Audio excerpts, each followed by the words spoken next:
Okay. So what I'm saying, we normally think that column is might be circular or rectangular, a vertical body, and it has a support at the bottom. Say right over here a support, you apply load from the top. That we think. But actually this is not true. A column might be a horizontal. Similarly, a beam also might be a vertical. So how will know that identify the difference between column and the beam? So beam always take load. Like if I think this is a member, so what is his longitudinal axis? Longitudinal axis will be along this direction, right? And should go through the center of the body. So I call it beam. Say it support in the left end. Say right over here, it has a support fixed. And we apply load at the right end. Then I'll call it beam. Why? Because direction of the load, direction of the applied load, and direction of longitudinal axis, this is longitudinal axis, is make 90 degrees. So that's why we'll call it beam. And this type of load is called transverse load. That means load applied perpendicular of the longitudinal axis. For example, this is the pen. This pen I am holding in my left hand. So left hand is a fixed support. So longitudinal axis along length of my pen. So if I apply load like that, that means this is a beam. Okay.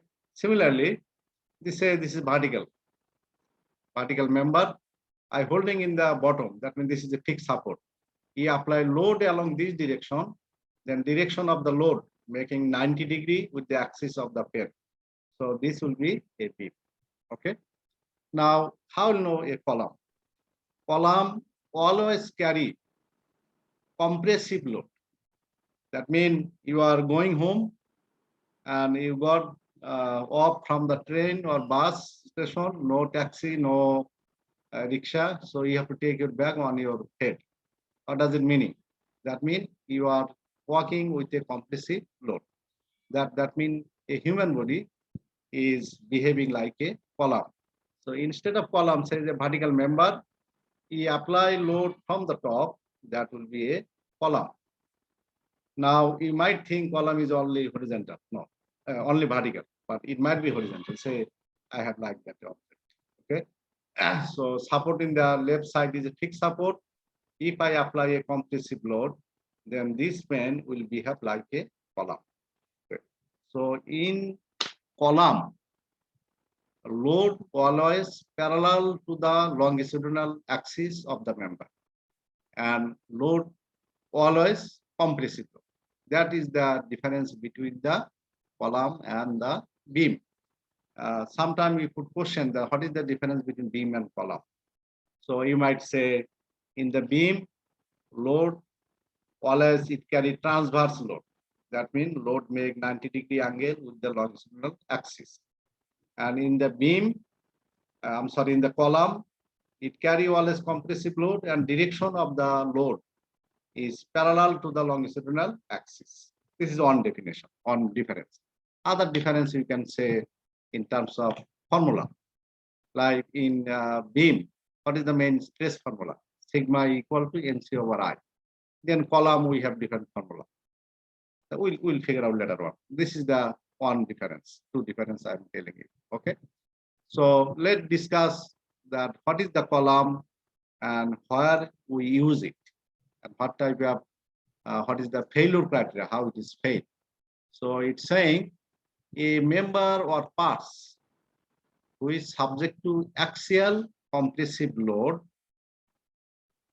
it has to be axial compressive load, such that direction of load may be coincided. Coincided means might pass through the center of cross section of the body, or parallel to the centroidal axis, or eccentric from the centroidal axis.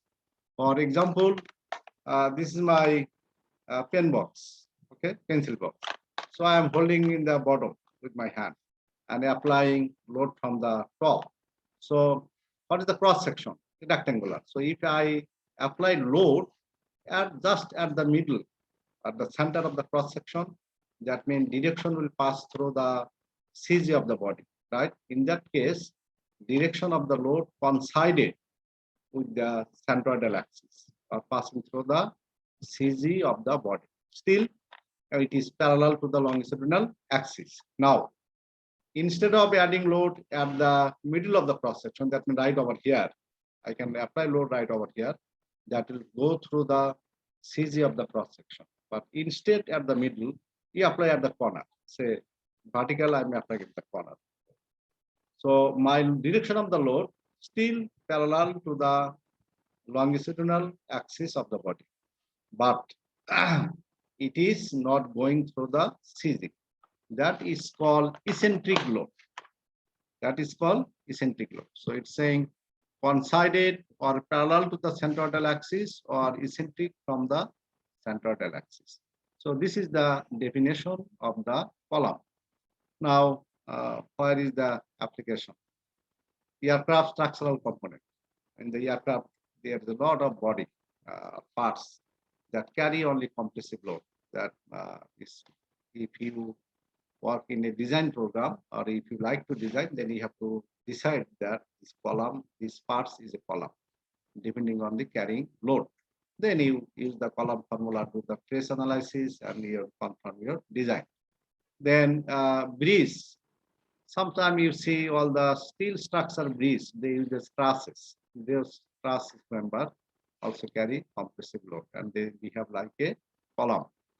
Structural frame of the building is common example of column. Nowadays you will see there's a column with concrete and the steel in the inside, right?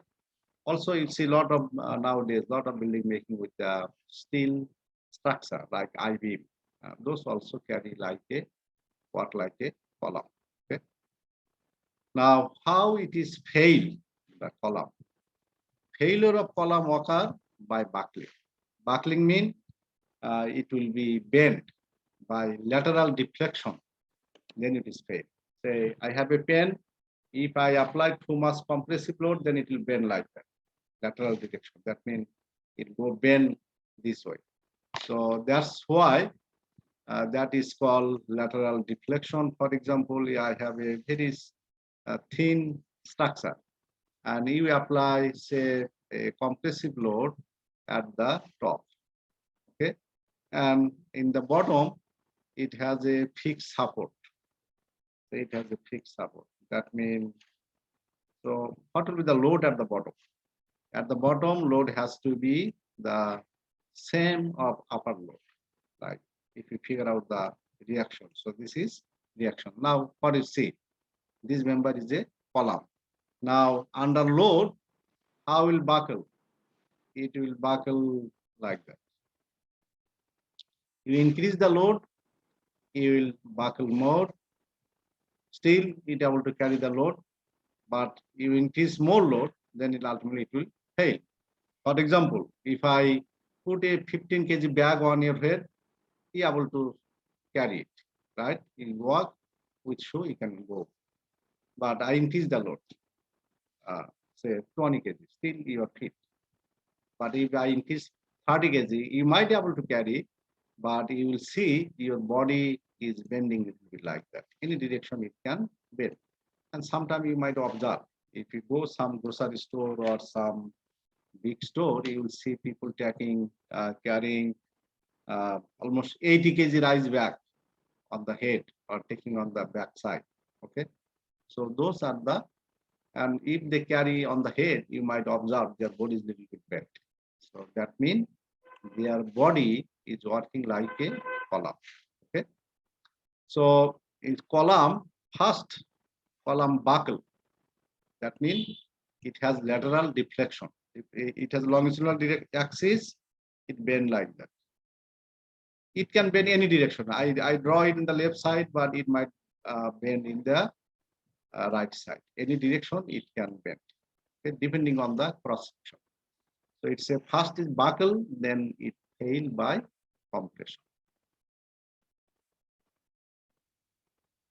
Now, to study the column, we already defined what is the column and what kind load it will carry. So is it enough? This is not enough. You need to know some definition. That we now only one definition. What is the column and where it is you can apply and how it what type of load it carry. That must you know right now. But to design a column, you need a formula. Like if you design a beam, you know the beam formula sigma equal to MC over I. Tau equal to VQ by IB, shear stress formula, right? Similarly, column has to have a formula to figure out that how much if we apply load 20 kg or 20 Newton, then what will be stress in the material? Is it able to carry it or not? That you need to decide or you need to figure out by using column stress formula. Okay. So to derive that formula, you need to know some definition. Number one thing, what is the length of the column? Length of the column mean physical length. Say, if I think that you are a human body is a column. So I putting 20 kg rice bag on your head and in your shoe, you don't have just barefoot, no shoe. And you are walking in a rainy day on the road. Then what will happen? So you have to go slowly and you might be sleep in the road, right? Possibility is high. But Yes, if you have a nice boot on your feet, then you can walk confidently. So you see your length. I'm saying a member is short, then it will carry more compressive load. But a member or structure is too long, you apply a little bit compressive load, it will bend. So you see what I'm saying, that a taller man can take 20 kg rice bag, a shorter man might be take more than, because a taller man he carry load, more possibility that he might be bent little bit. But a shorter man carry the same amount of load, but there will be little bit buckling less than him. So what I'm saying, a longer column carry the less load than the shorter column. If both have same cross section and both have same material. Other thing, the end condition that I give you example, that in a rainy day, you don't have any shoe, but your road is slippery or floor is slippery, you are carrying some load, you have to walk very slowly because you might get slipped. So your feet attached to the body is making in difference in terms of capacity of load you can carry. But if you have a shoe on your boot, on your feet, then you can carry more load and you can walk with confidently that you will not get fall down. Okay. So two things depends on load carrying capacity of column. Number one, length of the column. Other thing is end condition of column. For example, our electric pole, you have right there, right? Upper end is free. So you apply compressive load at the top, then it immediately able to carry, it might buckle like that.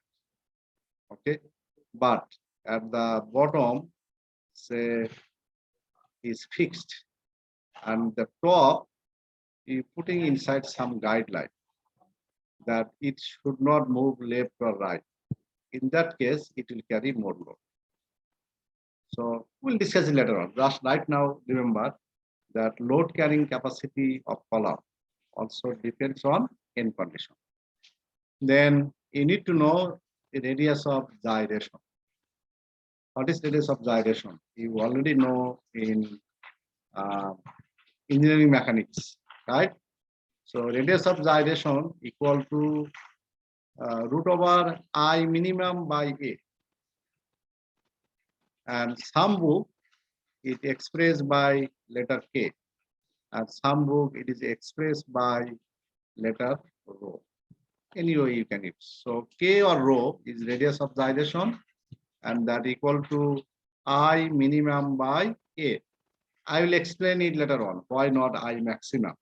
Why is the I minimum? Then you need to know slenderness ratio, length divided by radius of gyration. That is called slenderness ratio. So these three things you need to know. Now, Sir, what is slenderness? slenderness ratio L by K. L is the length and K is the radius Radius of of gyration. gyration. And why slender is coming? Slender means slim body. Okay. So a body how much slim, it depends on the slenderness ratio, because you see in the bottom or which value I have, L by K, right? K Yes, sir. value is higher. What does it mean? Body will be more slim because Muslim. yeah, because area will be less if K value is higher, right? And body is more slim, that means it will have less capability to carry the compressive Load. Okay, so this is very important. You need to know. I will show you that why. Say you have a if you have a steel scale, say 12-inch scale, right? I wish to make it straight, but let me make it straight. Okay, this is your steel scale. Okay, now it has a certain thickness, right? Say thickness, say for example, 1 millimeter or 2, whatever the thickness, you have certain, sorry, like that, you have certain thickness, your scale. Now, with your hand, you apply load at the center, right over here, and also in the bottom, right? Then how will it will bend? Which way it will bend? It will bend along this direction, along the thinner direction, but you cannot bend it in other direction. How I can show you that I have a comb, okay? You see, think this is a scale. So if I apply load, it will bend in this direction. You see, bending this direction, right? Why it is not bending other way? You see, even I am applying higher force, but I am not able to bend in other direction. It is bending only inner direction. Okay, it has a specific reason, because if I draw a cross section, then this will be my cross section of your scale, right? So in the cross section, this will be, I'm saying B. This is height is H, and this is x-axis, then vertical direction will be y-axis, right? So if you like to make IXX, then what will you have it? IXS 1 by 12 B H Q. Similarly, I can make IYY. IYY equal to 1 by 12. Right now, instead of B, here will be H into BQ. So you see which one is higher? IXS or IYY? You see, B value is higher, A is BQ, but over here, BHQ. So this value is smaller. Okay, so it will bend along x-axis because in this direction it has a higher inertia.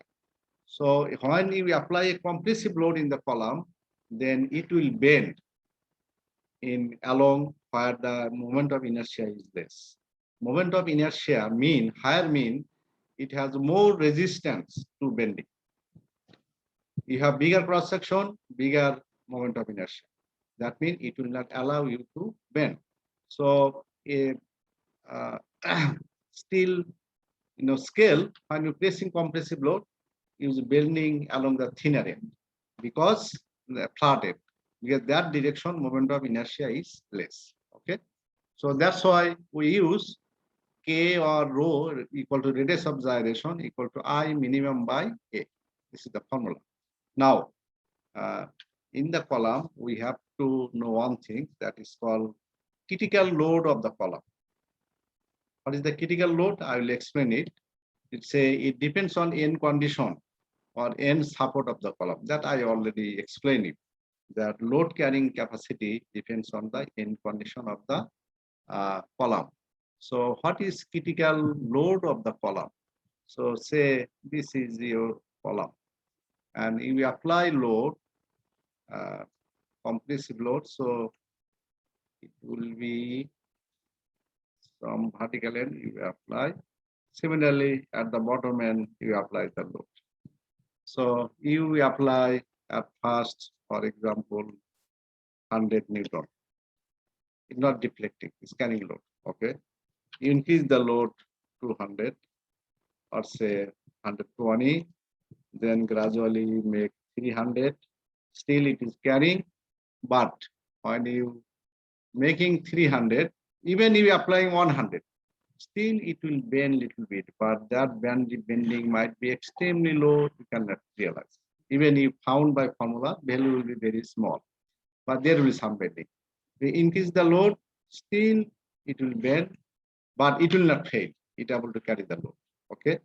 Say you increase more. For I'm making one line in the middle. Say this one at first you apply 100 Newton.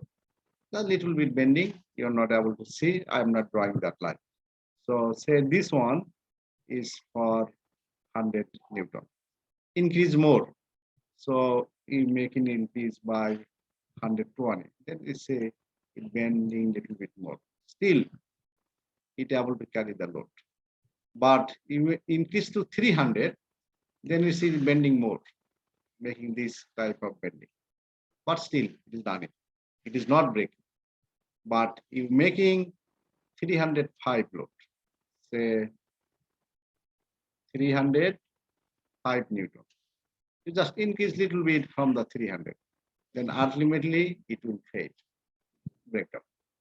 So this 300 will be the critical load of the column. That is the maximum load column can carry with little bit deflected position. Okay. Now, if you design a column with, and you say it can carry critical load 5,000 Newton, and if you apply 5,000 Newton, then what will happen? There will be stress, and also there will be deflection of the column. So this will be deflection of the column. So in that case, you need to know that how much it is deflecting. Say you have a 10 feet column, but deflection about 12 inches.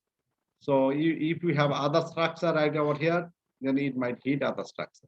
So this is not the suitable, or this should not expected. So what need to do? You need to make sure how much load it can carry. Number one thing, the stress. If you found stress, you can figure out the load, because sigma equal to P by A, right? So in this 300, I am calling the critical load. That one, if I say P critical, this one I am saying this is P critical. Then how will figure out the sigma critical? Sigma critical will be P critical divided by area. So your sigma critical, this value will be 1 second. That means you have a load. Load is P critical. So how much the critical stress? You divide by, my mouse is not sits like that. Okay.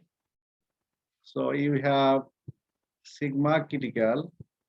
This will be P critical divided by area, cross-section area of the column. That will be your stress in the column. Okay. So now we need to know what is the definition of critical load of the column, and it vary with which value. It's a end condition of the column. If end condition is good, it will carry more load. If end condition is bad, then it will carry less load. Now, how will know which one is bad, which one is good? So we'll discuss in later on that how the end condition of the column is vary. So now a column and beam, how is deformation? if you have a beam, say if you have a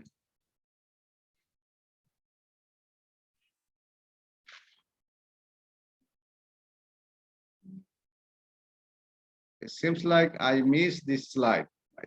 Okay, then where I go? I came in over here. Anyway, you see a beam. You have a beam. You have a support at the both end, right? Then you apply load. Then what will be happen? It is bend like that. So what is this one actually? Different shape, final shape of the beam. It kind a portion of a arc of a circle. If I extend this line, then that means this is a portion of a circle. So if this is a portion of a circle, then it should have a radius, right? It should have radius. Yes, sir. If radius is more, what does it mean? Radius is more. What is the radius of a straight line? Infinity. The radius gradually increase, your circle, this much circle, you increase the radius, it will be this much, increase more, this will be this much, increase more. Gradually, you see this curved line will convert it actually in straight line. That means you radius increases, then it will be less deflection. So why a curve is bending? How you can explain this is a curve and this is a straight line? What is the difference between these two in terms of mathematics? Because you learn mathematics from first year, second year, or also in intermediate. So what is the difference between these two lines? You see in the straight line, the slope of the curve is always remain constant. Sigma equal to mx plus c. I'm sorry, y equal to mx plus c, or y equal to mx. So slope is constant. Or this slope, I can explain it other way, that dy by dx is the slope, right? If I think this is x-axis, this is x-axis, and vertical direction is y-axis. But this curve, in every point, is changing his slope. That means every point slope is not uniform.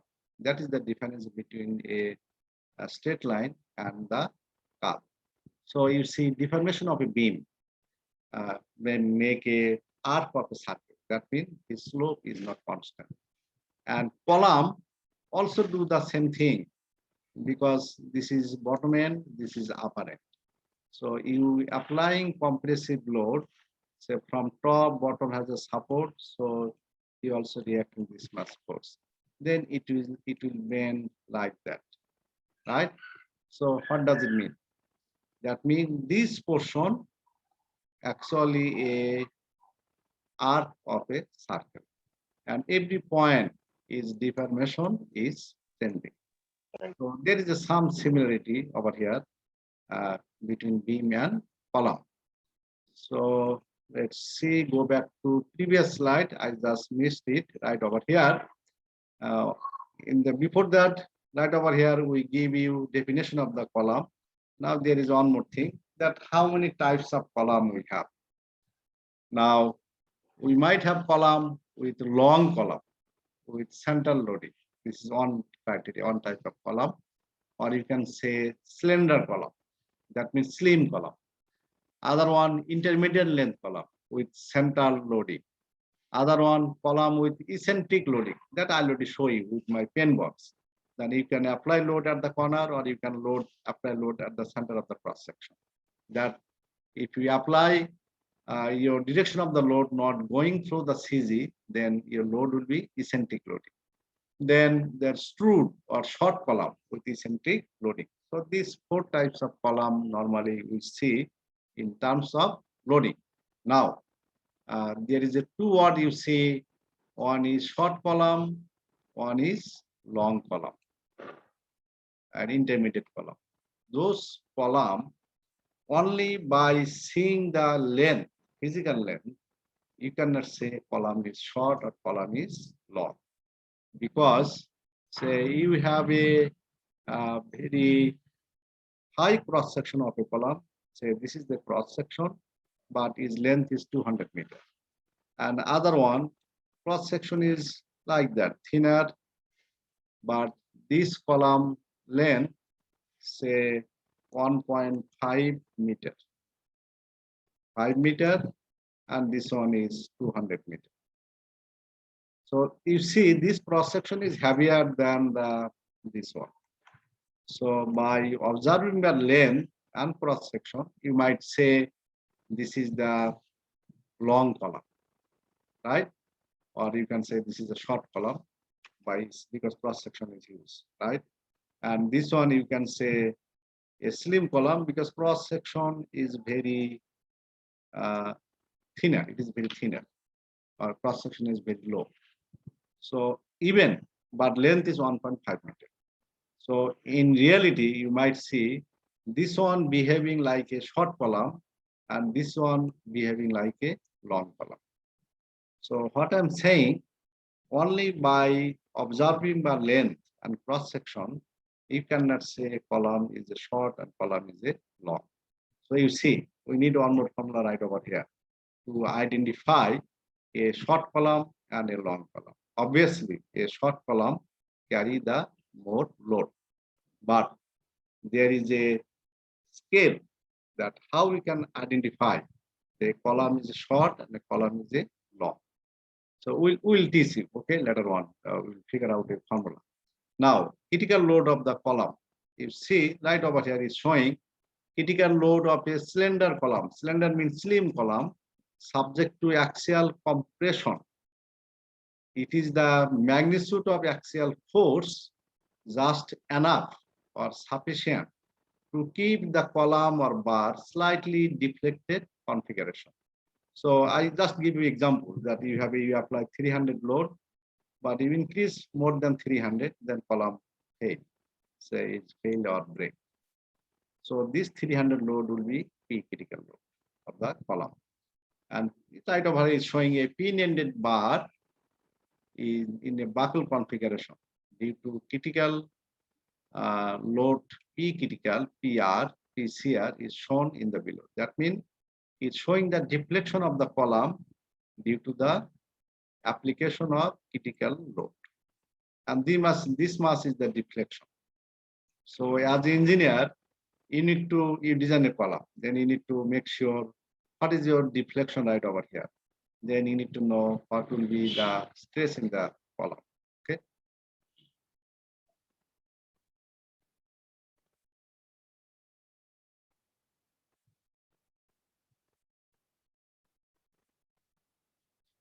Okay, right over here, we need to remember what is our target. Our target is to figure out you have a column, how much load it can take. And we need to derive a formula. Like in beam, you derive formula sigma equal to MC over I, tau equal to VQ by IV. Similarly, right over here, we need a formula for column. Now, how we can figure out, we'll say that I have a column. If I apply the compressive load, then it will buckle like that. That means its deformation position will be a portion of a circle. So that means a curve.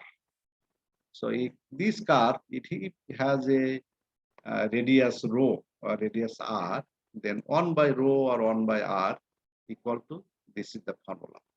Now, this is the formula for a radius of curvature. That means what is the slope relationship between the slope of the graph and the radius of the curve. That this formula, and this formula is coming from the mathematics, you might forgot. So R, you say this is a curve, it has radius is rho. And you see, this curve might go this way. So right over here, it might have another radius. So anyway, you see, sometimes stress strain graph, a coming yield point, then is bending, right? You see Right over here, it has a radius. Right over here, similarly right over here. So when it is bend, it bending with different radius and different slope. Now, what is the relationship between these radius of the curvature, excuse me, and the slope of the graph? This is the formula. We got it from mathematics. Okay. Now, this graph, you see bottom. Actually, it has right over here, I think 3/2. This power whole square over the third bracket, power is 3/2. So if you expand the bottom portion, you will get 1, then you will get dy by dx whole square. You get the bottom, then other term. Okay, but normally dy by dx for simplification, we can neglect the higher order term. Then we will have only the bottom, this upper top part of equation. That means 1 by rho will get 1 by rho equal to d square x by dx square, d square x by dy square. This is the relationship between the this is d square x divided by dx square. And this type of equation already you've seen in the also in the when you learn the beam, derive the beam equation. Now, why a curve or beam, a column is bending? What is the reason? Anyone? Hello? Due to moment of inertia. Moment of inertia.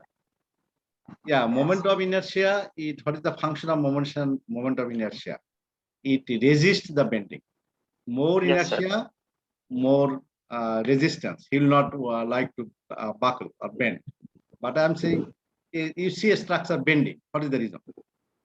Say, this is my pen. I applying load like that, or I supporting my two hand, applying the middle. It is bending. What is the reason? As per solid mechanics, or you have a beam, support right over here. Say both sides is support. If you apply load in the middle, now it is bending. What is the reason? Sir, radius of curvature. Radius of curvature. No, after bend it will have radius of curvature. But I'm saying why is bending?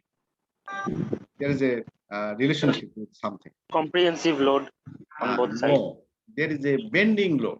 That means even you applying load at the middle, so your reaction will be in the right side, also in the left side. And you see, and why bending is at the middle, it deflected more. If you make the bending moment diagram, then your bending diagram will be right like that.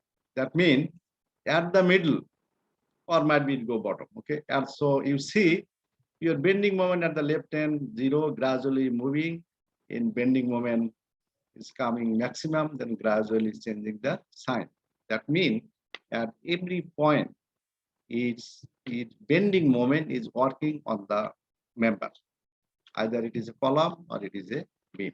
And due to the variation of bending moment, you see some place it bending more at the midpoint, deflection more of the beam. But gradually move to the corner or move to the support, because bending moment is gradually reducing, decreasing. And it is see right over here deflection more. Why not over here more?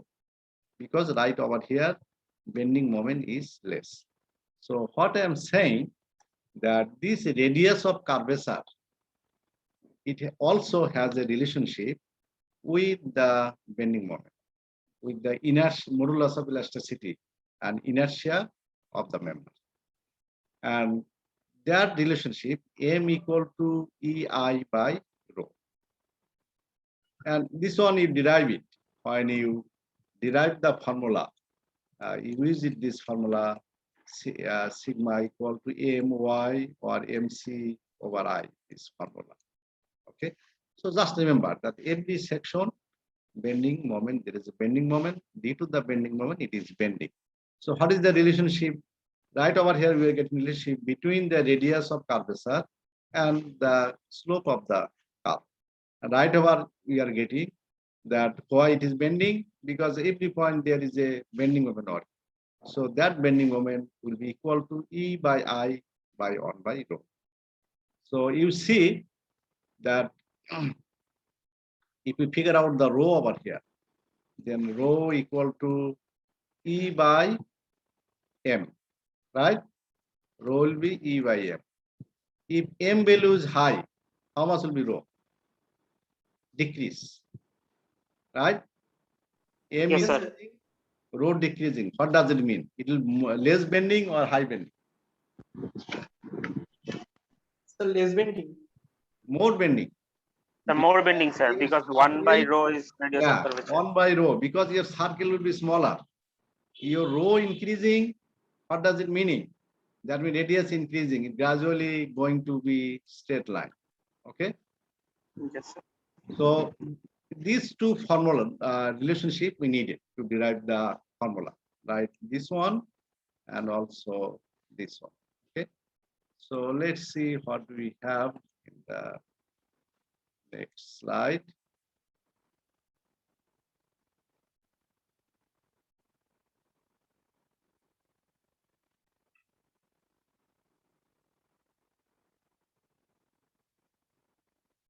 Okay. Same thing we just explained over here. I put same slide twice. So this equation, you see M equal to EI by rho. Other thing we figure out that 1 by rho equal to, if you write over here 3 by 2. Okay. So you get only this term, right? Now, this 1 by rho, if you put over here, then you will have this equation. This equation. Okay, this equation is called Euler-Bernoulli's equation, and you use this equation. I think Shahnaaz he teaches you deflection of the beam, right? Yes, sir. You use this equation, right? You figure out mx, you put over here, you integrate twice, and by putting the boundary condition, you figure out the value of y in terms of x, right? So this Euler-Bernoulli's equation we will use to derive the stress equation of a column. Because why? Because you apply compressive load. If I wrong button, say I applying load over here, compressive load, then it buckle downward. It might buckle upward. It depends on. So that means it's behaving like a beam. So I can use this equation to derive the formula, this formula that a column how much load can take. So what I like to say, there is a relationship between one chapter to another chapter. Now, why we are studying physically, you might see only that you have a column in the building, but no, lot of places you will see the column, and you see I just showing a aircraft without skin, and you see this is the aircraft frame. You see the round shape I-beam in the all the place. You see right over here, and right over here you see this is called floor beam. Okay, it's going left side to right side. So this kind of frame is all around. They're taking one section. Okay, so sometime you see that you have a, if I take say cross section is round, your floor beam of a aircraft is travel from left side to right side, attached right over here, okay, with this round frame. Now, if you put load something in the right over here, then it will deflect, okay, go downward. So to minimize that deflection, Sir, can you repeat it again? what do you say? Sir, can you repeat this again? Oh, okay. For example, you travel in a boat, Dhaka to Borishal. You see a attached to where? There is a platform, you walk over the platform, right? But what you Yes, have? sir. there is a member travel from left side of the board to the right side. That is called floor beam. Same thing in the aircraft. Even you see a empty board, did you see the floor beam in the board? Did No, you sir. see? No? Yes or no? No. No, you see, but you don't say this is speedboat. They have a member from left side to, I'm looking from the top, left side to right side, right? You might not be able to see because it is covered by a panel, by a board. So you can sit down, you can walk. But actually your weight is going this member. They are carrying the load. If you see the empty board, you might see this member. Say this is the board, say front portion. You see this kind of structure you might see in the board. You can see Yes, from sir. going left side to right side, Left to not right. immediately top. They put about 6 inches or 1 feet below the top surface of the board, traveling from left side to right side. Okay, this kind of a floor beam. So similarly, in the aircraft, you have a round cross section. You have a beam going left side to right side. So right over here is attached over here, attached over here. So say you putting some cargo load or passenger seat around right over here. Then what will happen? This will bend, right? To protect that bending, you can put some vertical member. So what type load will carry this vertical member? Actually a compressive load. So this member will work like a column. Okay. Similarly, lot of structure, either it will carry load like a beam or it will carry like a column. Most of the member fall down within these two categories. Okay. Then you see some vertical structure going upward. So all the weight of this portion will be carried out by this vertical member, and they will carry compressive load. Just try to give you some example that you can realize. This is the section of a sketch of a older aircraft, and you see all these member like this one, a vertical member, carry the weight of the upper wing. All those member. So you see all those member right over here, they support the roof, so they are carrying vertical load and compressive load. So if you design those things, you have to think they are column.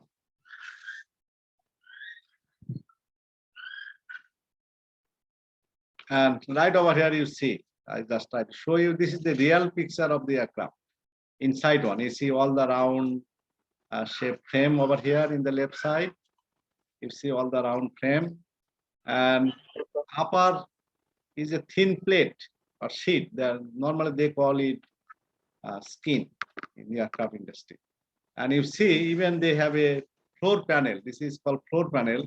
They are working on the floor panel, but where is the floor panel? Over the floor beam, right? So if you need to analyze this kind of beam, and you see beam supporting at the bottom with the frame. This is right over here attached to this. So this member will carry the compressive load. Floor beam. Yeah, no, this is not floor beam. This is column. Column. This is right over here is a column. But this member, you see in the bottom, this one will work like a beam. This one work like a beam. This one work like a beam. So that's I like over here. You see, they in the aircraft industry normally sometimes they call stanchion. Stanchion means a vertical member carry compressive load like this one. Carry the load, compressive load. Similarly, you see some member is traveling from forward to left, like this one, right over here. It's called stringer of the aircraft, right over here. It's called stringer. They're traveling all the way start from here to tail, from nose to tail. And they have certain cross section like head cross section or might be a kind of C-channel cross section. For example, they have cross section like that. It's called head cross section. and sometimes they have cross section just like that. That's called CSAT. Okay. So this is the application of the column. Now, when we derive some equation, obviously we need to apply some fundamental formula. We need to apply differential formula from the math, from differential equation, right? So you see there's some series, I put it over here. I think in one case, we have to apply those formula. Okay. So now we'll derive a formula for a column, and that column is slim column. Okay, column is slim and it carrying compressive load. So how we can derive that equation? Okay, do we have time already? Hello? Sir, time is already finished. 5 minutes Okay. passed out. How must I take more time? Sir, 5 minutes. 5 minutes I will take it, right? Okay, just let me finish this Yes, sir. this slide. Sure. Okay, so we are taking a column and we are saying a slim column. That means compared to the length, cross section is not that much. Okay, normally sometimes we got that my friend is very slim. That means his body's cross section is less. So we are considering a long slender bar or column of length L. L and cross sectional area is A and is under compressive load P. Bar is remain in deflected shape between pin support. There is a pin support between two ends. What does it mean, pin support?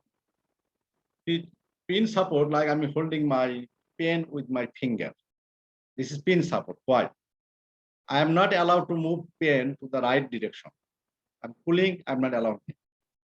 This end cannot move upward, cannot go this way, this way. This is called pin support, but it can rotate. That means this end cannot support the bending moment. Only it will not allow. It's a, hey guy, you cannot move upward, you cannot move horizontally, but you can rotate. This is the pin support. But if we hold it like that, then I am not allow him to rotate. You see, I'm not allow him to rotate. That means I'm saying, hey guy, you cannot move upward, you cannot move horizontally. Also, you cannot rotate. That is called fixed support. So a column, both end has a pin support and subject to carry load P, and it little bit even deflected position and it carrying load. And why we are saying remain little bit deflected position? Even in our building, we have a steel column. Theoretically, there is still some deflection. We're not able to see in your eye. There might be 0.00001 inch or might be 0.001 millimeter. So we cannot see in your eye. But still there is some deflection. So we are thinking a long column carrying load P, end support is pin, and cross section is area is A. And we'll figure out that how much, what will be the value of this P.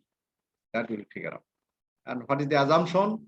Cross section of the bar is constant throughout the length. Cross section is not varying, even the same in its point. Material of the bar is homogeneous and isotropic. Most of the cases you see will have these two assumption, like material of a Hooke's law. And it's a compressive load is acting through the centroid of the cross section. That is obviously that there is no eccentricity, direction of the load passing through the cross section of the body. Okay, so we can leave it this much. Now I need to make sure one more thing with you. That one,